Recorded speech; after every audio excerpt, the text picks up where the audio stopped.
Hi guys, welcome to Magic Math Stat. In today's video, we are gonna solve the third problem from RMO 2017. I have already solved the sixth problem and uploaded a video. The link is in the I button and in the description. You can check that out. Okay, so you can see the question.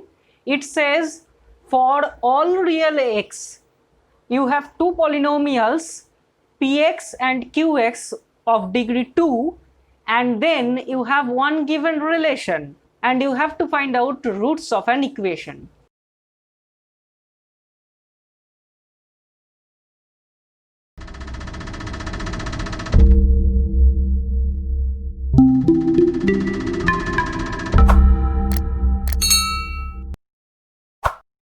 Let's simplify it and write it on the board. So we have px equals to x squared plus half x plus b. Then we have qx equals to x squared plus cx plus d. And we have a given relation of px and qx, which is px times qx equals to q of px. Yes, this is a function of function and this is product of two functions. Now we have to find out the roots of the equation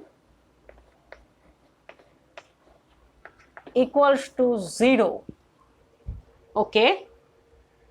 So the thing is, if we try to find out the roots of this equation, then we have to use this and this expression, which involves three unknown constants b, c and d. So first we have to find the values of b, c and d, then we can solve the equation and find the roots. So what I am going to do is to use this relation or identity to find out the values of b, c and d. How I am going to do that? If you expand this part and perform the multiplication on this part, you will get two polynomials on two sides. Each of them is a polynomial of degree 4. So we can compare the coefficients on the both sides and get the values of b, c and d. So now I am gonna just do that. So here if I put the true forms of px and qx, we get x squared plus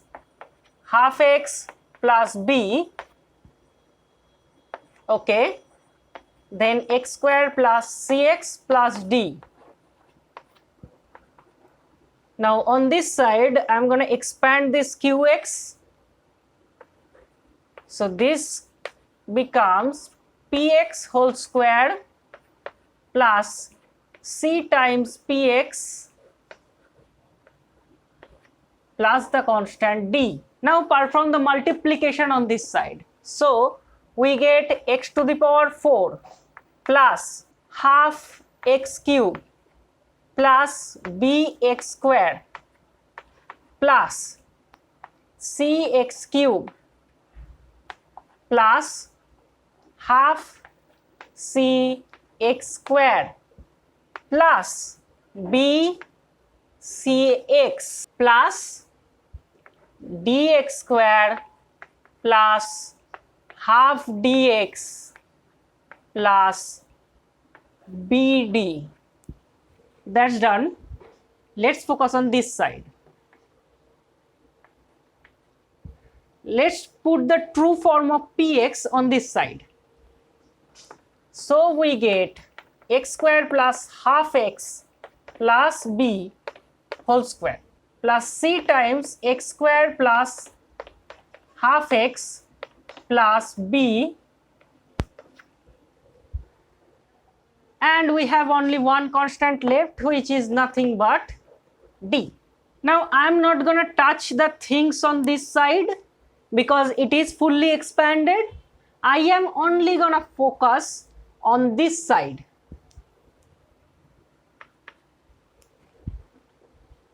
Okay, so we can expand this whole square. Let's do that.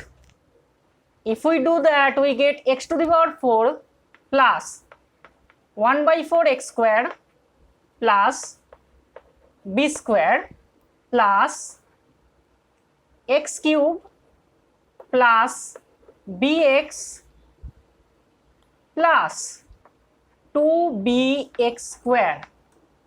Now let's do the multiplication here, which gives us plus cx square plus half cx plus bc, and we have one constant left, which is d.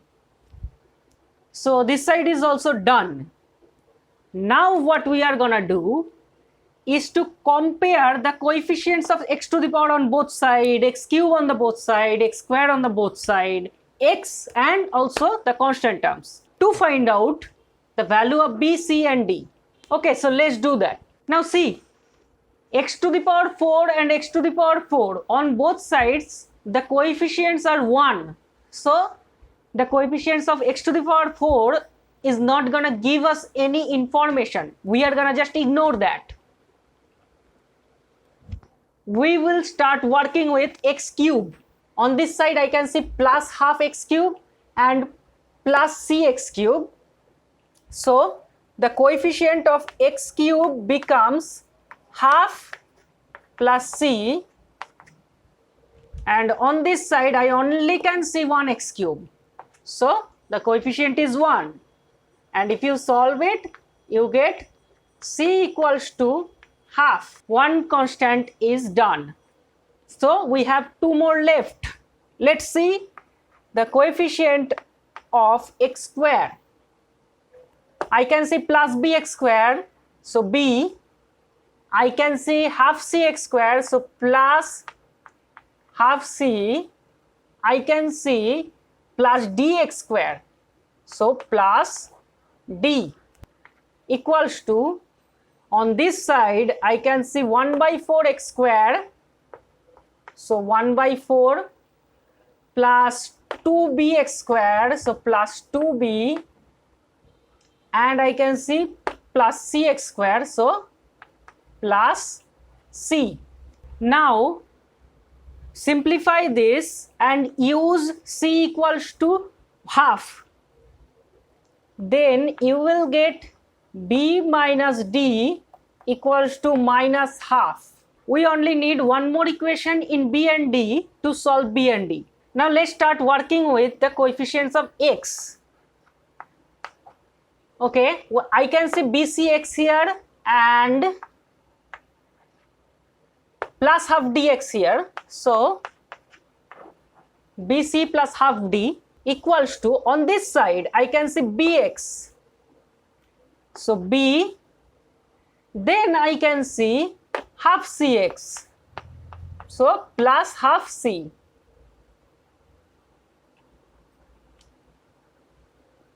and hence if you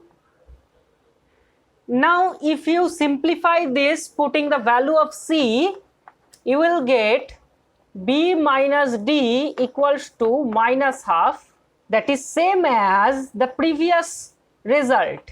So we are gonna just ignore this result because that doesn't give us any new info.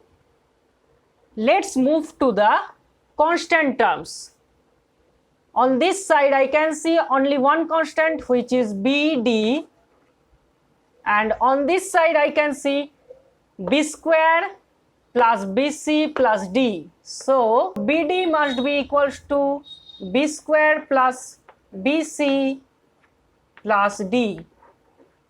Now we are gonna extract one more result from this, which is gonna help us to solve this. We can write d equals to b plus half.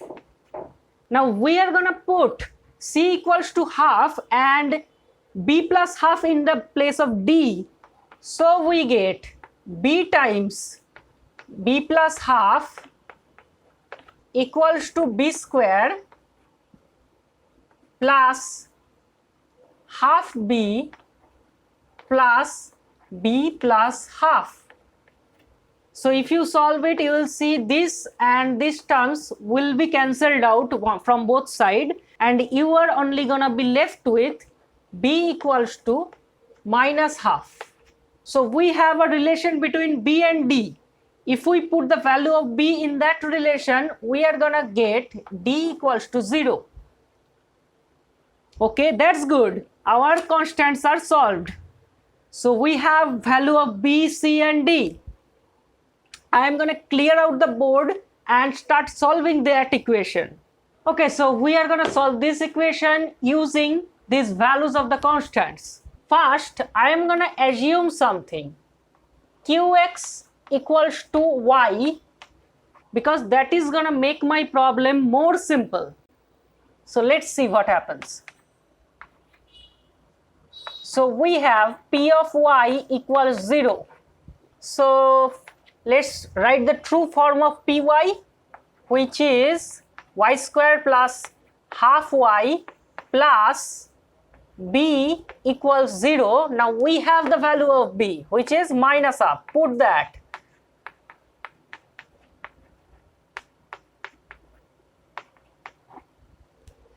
We have this equation. Now I am going to use rule of Sridharacharya to find out the roots of this quadratic equation. I will now write the general rule on this part of the board so you can understand it better. So it states lx square plus mx plus n equals to 0. That equation gives us root, that is x equals to minus m plus minus root over m square minus 4ln divided by 2l. Let's use that here. So we should get y equals to, the coefficient of y is half, so minus half plus minus, now root over half square minus 4 times, the coefficient of y square is 1 and the constant term is minus half, divided by 2 times 1. So there you go. If you simplify it, you will get this, minus 1 by 4 plus minus 3 by 4. So you can see that I have two roots here. So I get two values of y. If we consider the plus sign, then I get half, and if we consider the minus sign, then I get minus 1. Okay, that's fine. But our problem is not over, because I have to solve this equation which is in x. I only have got the values of y. Now if you remember, y is nothing but qx. So I have two values of qx. So I have to solve two more equations to find out the roots. So one is qx equals half and another one is qx equals minus 1. Let's first solve this and then we will go to that. So if we put the true form of qx, which is x square plus cx plus d, that is equals to half. Now put the value of c and d, which is nothing but half and 0. I am getting x square plus half x equals to half. So x square plus half x minus half equals to 0. Okay, that looks familiar, right? Why? Because look at this and this equation. These two are same equations, just in different variable. So when I solved this, I got y equals to half and minus 1. So if I solve this one, I will get x equals to half and minus 1. So we have already got two real roots of this equation. Now let's consider this one. So that means x square plus half x equals to minus 1, and that gives us x square plus half x plus 1 equals 0. Okay, so this is a new equation. I am going to solve again using the same rule. So x equals to, the coefficient is half, so minus half plus minus root over, and here is the term half square, the constant term is 1, the coefficient of x square is 1, so this is minus 4 by 2. But there is one problem, which is in the root half square minus 4, this is a negative quantity. If you calculate it, the answer is negative, and something negative in the root sign, that is an imaginary number or a complex number. But we need to find real roots of this equation, so we are not gonna use this one. So we only have two real roots of the equation p of qx equals 0. X equals to half and minus 1. That's it. So guys, if you find this video helpful, then a like will be appreciated, and share this video as much as you can, because I can't reach a bigger audience if you can't help me. If you have anything to say, please say in the comment section. Stay subscribed for more interesting videos like this. That's it for today. I will catch you in the next video.